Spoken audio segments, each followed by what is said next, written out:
The simple pendulum has been around for a long time, and today we're going to take a look at a classic physics experiment to use a simple pendulum to actually measure a value for the acceleration due to gravity, which we give the symbol g to. Now, looking through the Wikipedia page for pendulums, or should that be pendula if we're going to stick with our Latin, we find that a pendulum is simply a weight suspended at the end of a string so it can swing freely. Just a weight at the end of a string from a fixed point that can swing. Over here is a little diagram of a pendulum, and it goes from up there, which is a fixed point from which the pendulum can swing. There is a string, and at the end of a string is a weight. The weight is known as a bob, and that pendulum can swing from side to side. The length of the pendulum is measured from the fixed point to the center of gravity of the bob. That distance there we're going to call length L. And the other thing you have to bear in mind is that the time taken for the pendulum to go from one spot, let's say there, over through the center and up the other side and back. The length of time it takes to go from there, over and back. That length of time is known as the periodic time of the pendulum, or the period, which we're going to use the symbol T for. We'll be coming across these terms, period and length of a pendulum, over and over again. Now, pendulums, as I say, have been around a long time, and looking through the Wikipedia page, there's one very interesting thing on page 2. There's this formula here.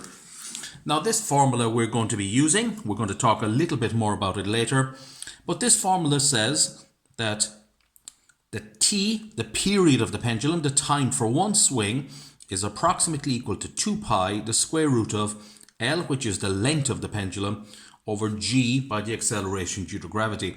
We're going to take a deeper look at that formula a little bit later, but we're going to use that formula somehow to work out g, the acceleration due to gravity, by measuring the length and the period of a simple pendulum. Now, the history of pendulums has been, as I say, is quite significant in physics. Galileo was considered one of the first people to use a pendulum and use it as a time-keeping or time-measuring device. In the late 17th century, the mid-17th century, Dutch scientist Christian Huygens, he built the first pendulum clock. Now, pendulum clocks were really important when it came to navigation, because when sailing ships were navigating around the globe in those days, in the 16th, 17th and 18th centuries, the age of exploration, as many people would call it, in order to calculate exactly where you were, you needed to know your latitude and longitude. It was very easy to measure your latitude because you used a sextant, which is like a fancy protractor, and you measure the angle to Polaris, the North Star. That was your latitude. But to measure your longitude, you could use the sun, but you had to know the exact time in London at that stage. And if you had to know your exact time in London, as you were across the Atlantic somewhere, you had to have a very accurate timekeeper, a very accurate clock, which kept in London time. So the pendulum clock was very important in navigation. And then the last thing they mentioned there, a thing called the Foucault pendulum. Be careful how you pronounce that word. And that is a very interesting pendulum because it actually shows you the Earth's rotation as it rotates itself. Okay, now let's really begin an in-depth look at simple pendulums and this experiment. Well, the first thing I want to ask you there is, first question I want to tease out is, what is a simple pendulum? And as I said, a simple pendulum is simply a weight at the end of a string which can swing freely on a fixed point. And here's my little diagram of a simple pendulum. There is the weight at the end of it, and that's known as a bob. And we did say already that it's very important to have a fixed point up there, and we'll talk about that later. And the length of the pendulum is measured to the center of gravity of that fixed bob. So the length of the pendulum is from the fixed point there to the center of gravity of the bob, and that is known as L. The pendulum, of course, swings from there. The weight swings over and back, and the time taken to go for one full swing from a starting point there over and back, the time taken to make one full swing over and back is known as the period or the periodic time of the pendulum. So two little definitions you need to learn straight off. They're very easy. What is the length of a pendulum? We give it the symbol capital L. The length is from the fixed point of support to the center of gravity of the pendulum bob. The center of the pendulum bob, that is the length of the pendulum. That's known as L. What is the period or the periodic time of the pendulum? Well, that's the time taken to complete one full swing, and we call that capital T, periodic time. Armed with those two IDs, we can have a look at a little bit more about the pendulum. Now, this is really important. This is actually at the core of the pendulum. It's called the simple pendulum formula.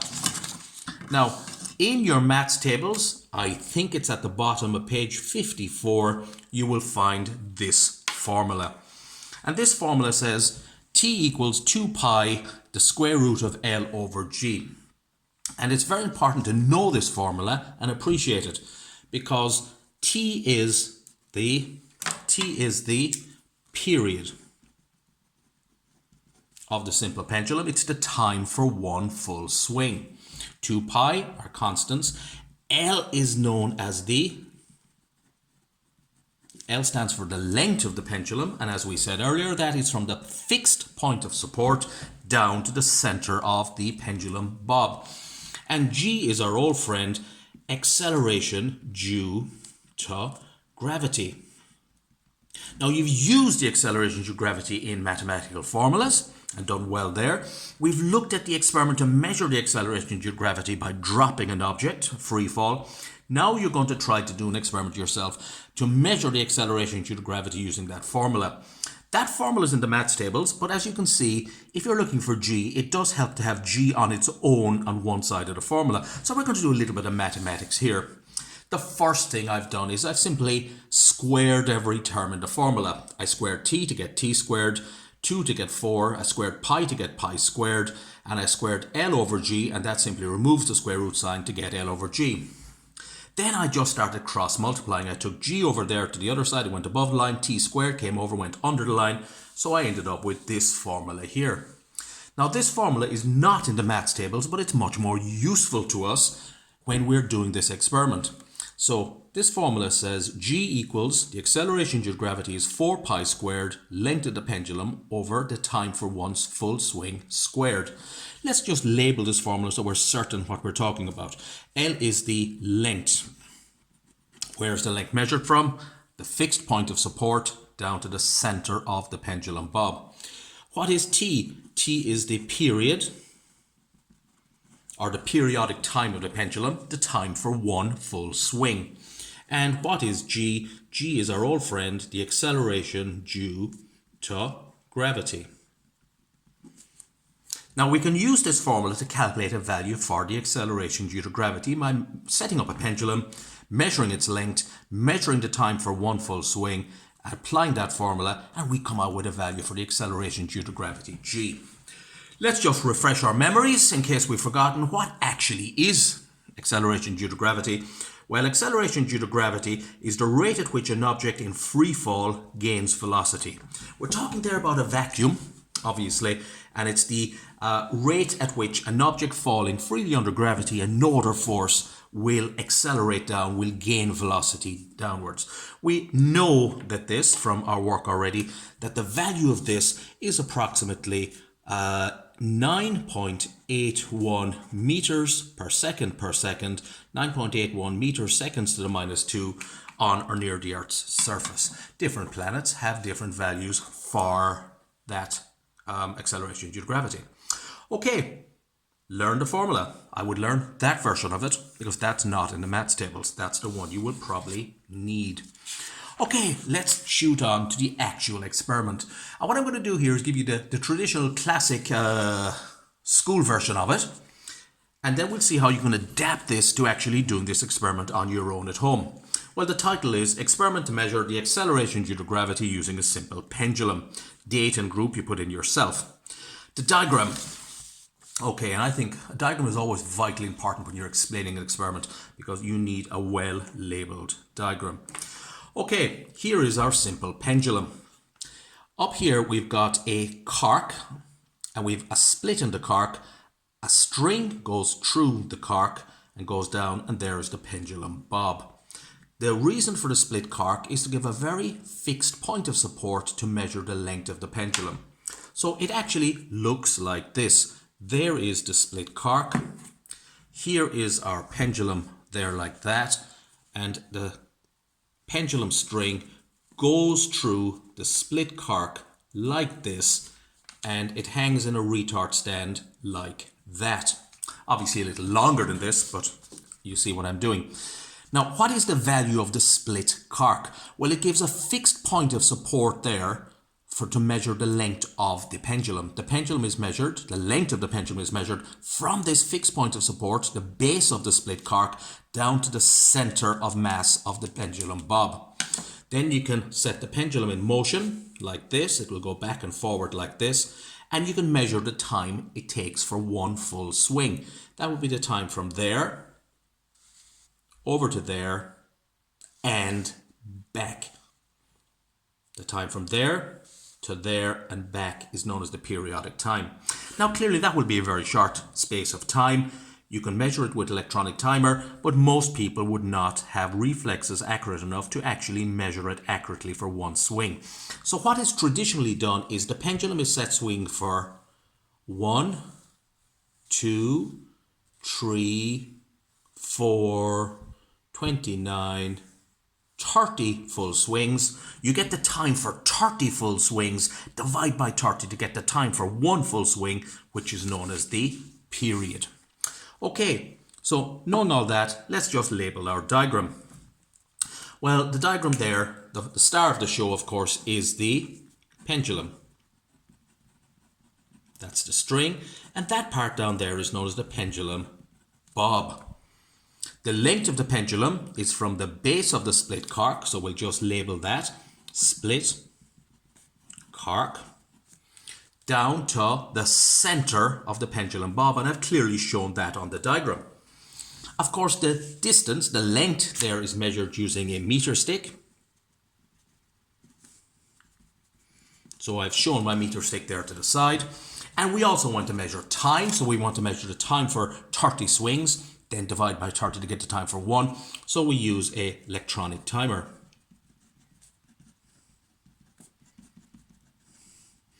Clearly, the more places of decimal on the timer, the more sensitive it is. So we're going to bear that in mind, but you will need a timer that measures to at least one place of decimal. In a lab, I would use that kind of timer there. Okay, that actually goes to the nearest second, so it's not incredibly sensitive, but you will probably be using an app on a mobile phone, and that can go to 1 or 2 places of decimal. So there is the diagram of the apparatus set up. One thing that sometimes comes into honours leaving cert papers is how do you measure the length of the pendulum? And you say, well, that's easy. You just measure from the base of the split cork down to the pendulum, the centre of mass of the pendulum bob. But there's a little bit more to it than that. One year it caught a lot of students. So if you look here at my pendulum, and this one I've drawn sideways so I can actually fit it into the diagram or to the page. There is the base of the split cork, the fixed point of support. Here is the string, and there is my pendulum bob. And of course, the length is from the center of gravity of the pendulum bob to the base of the split cork. But that distance, that length can be broken up into 2 parts. The length of the string, which I'm calling x, and then the radius of the pendulum bob. So by right, you should measure the length of the string from the fixed point of support, the base of the split cork, to the start of the pendulum bob, then measure the diameter of the pendulum bob, divide diameter by 2 to get the radius, add the radius and the length of the string together. That would be the radius, small r, and that would be the length of your pendulum. And the question is, how would you measure the length, or sorry, the diameter of that pendulum bob there. Well, we have a nice piece of equipment that anyone who's ever done metal work or something like that will know all about. That piece of equipment there is known as a digital vernier calipers. A digital vernier calipers. We'll just turn it on. You will notice here that it's got two jaws there. You will notice it is doing a very funny thing. The two jaws there are closed. It should be reading 0, but it's not reading 0. It's reading 2.51 millimeters. I'm going to make sure the jaws are closed. Yep, jaws are closed. Now it reads 0. If it didn't read 0 when it's meant to be reading 0, that's known as a 0 error, and you would just press the button there on it to reset it to 0. And what you do is you open the jaws gently. You put the pendulum bob into the jaws like that. You turn the ratchet wheel until you actually have caught the pendulum bob in between the jaws, and you then simply read the diameter of the pendulum bob from the scale, and it says 19.05 millimeters. Obviously you would divide that by 2 to get the radius, and add the radius of the pendulum bob, to the length of the string, and that is the total length of the pendulum. Okay. Now, so what we say there is you measure X, the length of the string, with a meter stick. You measure D, which is the diameter of the pendulum bob with a digital vernier calipers, and then the length of the pendulum is X plus the radius, or X plus diameter, divided by 2. Now, for those of you starting to panic, people that do not have digital vernier calipers at home, and you'll be surprised how many people actually do, we won't be actually using one of them when I ask you to try to do this little experiment yourselves. Okay, that's how you measure the sophisticated way, the best way of measuring the length of the pendulum. Okay, what should you do then? Well, we remember at the very start of this, we talked about this formula, and this formula said in order to measure acceleration due to gravity, you had to measure the length of the pendulum. We've just done that, or shown how we've done that to do that, and the time taken for one full swing, which is known as the period. So you need those two pieces of information to put into the formula to measure the acceleration due to gravity. So, in order to measure the period of the pendulum, well, I think the best way of doing this is you let the pendulum swing through a very small angle, and that's something I cannot stress enough. The angle must be small, because in the derivation of the formula, it assumes the angle is small, so the formula actually is useless unless the angle is small, less than 10 degrees or so. You measure the time taken for 30 swings of the pendulum, over and back 30 times. Over and back is 1, over and back is 2, 30 of those. And you record the time for 30 swings using the electronic timer. You then divide this number by 30 to get the period. Okay, the time for one full swing. So you get the time for 30 swings, divide by 30 to get the time for one full swing. Now, you will of course repeat this for different lengths of the pendulum.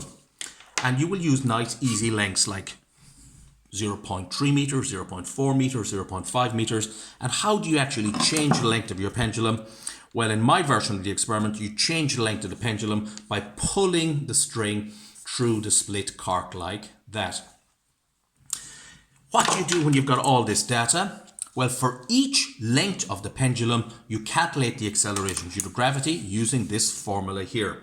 This formula says G, which is the acceleration due to gravity. Okay, G, that equals 4 pi squared. L is the length of the pendulum, as we said over and over again, from the center of gravity of the pendulum bob up to the fixed point of support. And T is the period of the pendulum. And the period, of course, is the time for one full swing. Okay, and your results table, we'll look at a more detailed one shortly, will look something like this. Now, this is one I took from somebody's work a couple of years ago. So you'll have 4 columns in your data sheet, maybe 5, we'll look at later. The length of the pendulum, measured in meters. The time for 20 swings of the pendulum, which is going to be measured in seconds.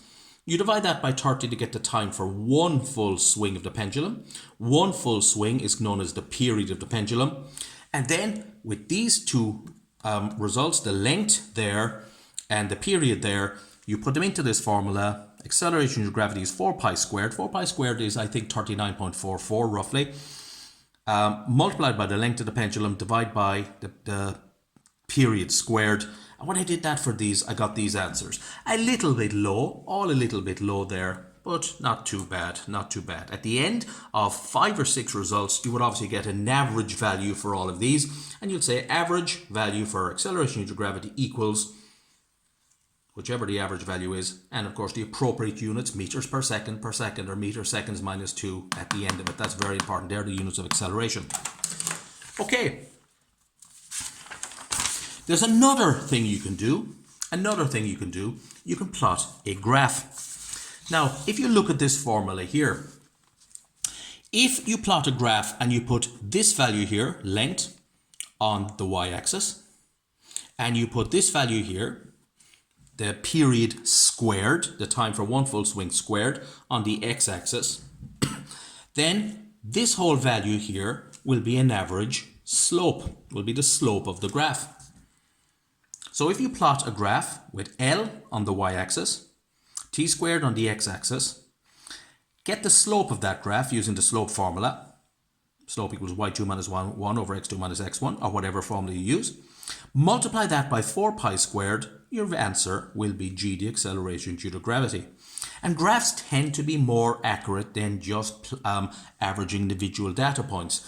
One great advantage of graphs is you can see a point that doesn't fit in with the pattern. That kind of point is known as an outlier. Okay, so here's the graph you will probably be plotting before long. L on the y-axis and t squared on the x-axis. Obviously you put in the correct units. Length is measured in meters. Time is measured in seconds, so time squared is measured in the strange unit of seconds squared. And the points you get will approximate a straight line. You'll draw the best straight line you can through them, making sure it goes through a naught naught. And the slope of this graph, the slope of any graph, is an average y over an average x. In this graph, what's on the y-axis? It's length. In this graph, what's on the x-axis? It's t squared. So L over t squared will be the slope of the graph. What you do then, you multiply L over t squared by 4 pi. So if you multiply 4 pi squared by the slope, 4 pi squared by the slope, you will actually have an answer for g, the acceleration due to gravity. But I'm not going to ask you to plot the graph straight away. We're going to have to kind of do the experiment and actually measure some results or get some results and do some calculations on it. So what you are going to have to do, well actually sorry, before that, as with any experiment, the Leaving Cert questions often ask for some precautions to make the final answer a little bit more accurate. And these tend to be very, very repetitive. We've used a meter stick to measure the length of the simple pendulum. So there's two old friends of ours here that you've seen many times. Avoid error of parallax when using a meter rule. And I always like to put down the solution by looking straight down at the scale. Make sure there's no zero error on the meter stick. Use a new meter stick as a way around that. Measure the length from the bottom of the split cork, which is the fixed point of support, to the center of mass of the pendulum bob.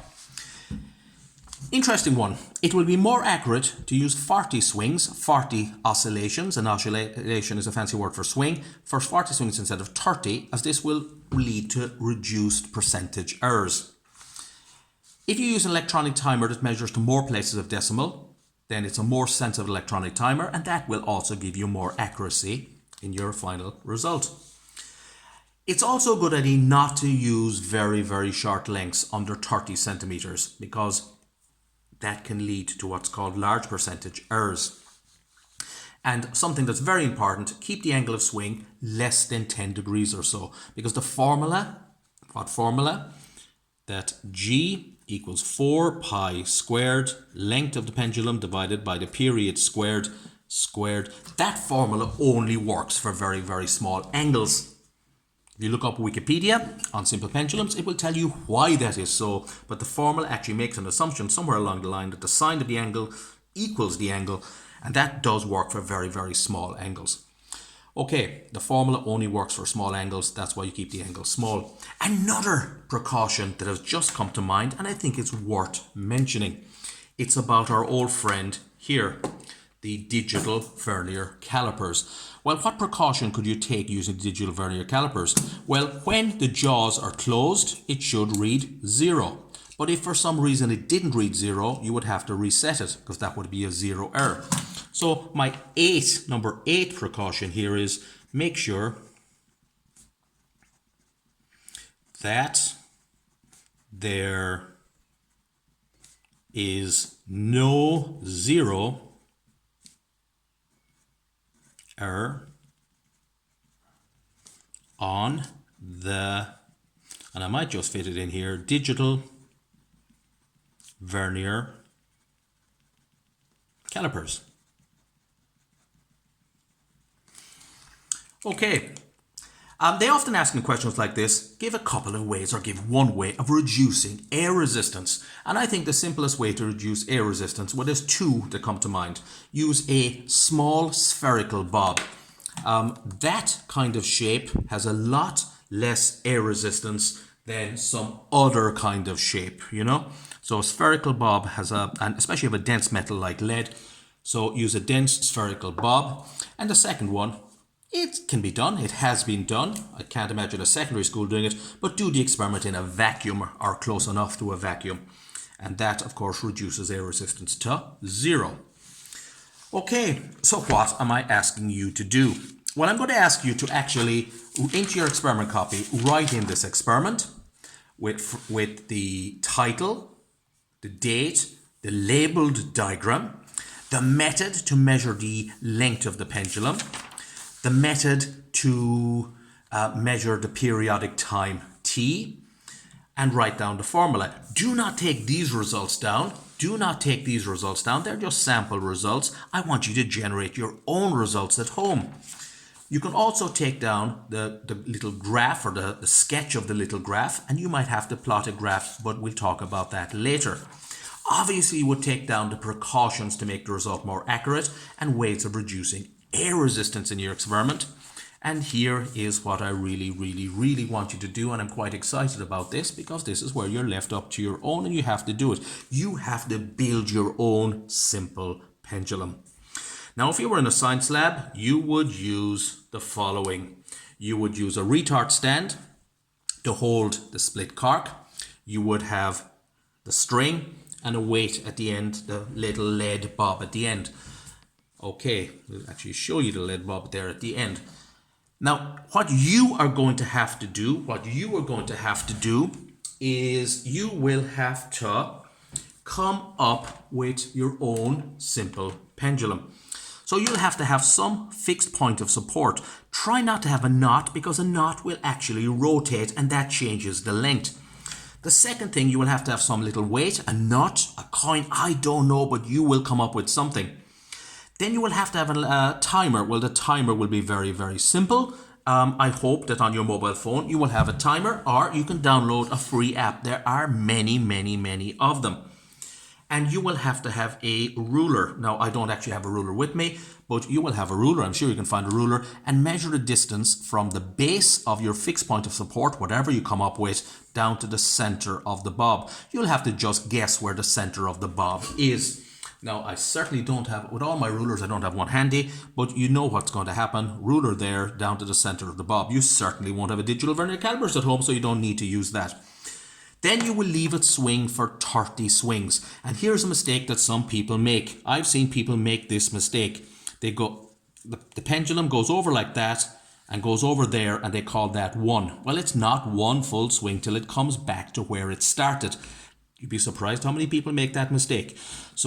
And then other people count 1 when they release it, but it's not 1 till it comes back to where it started.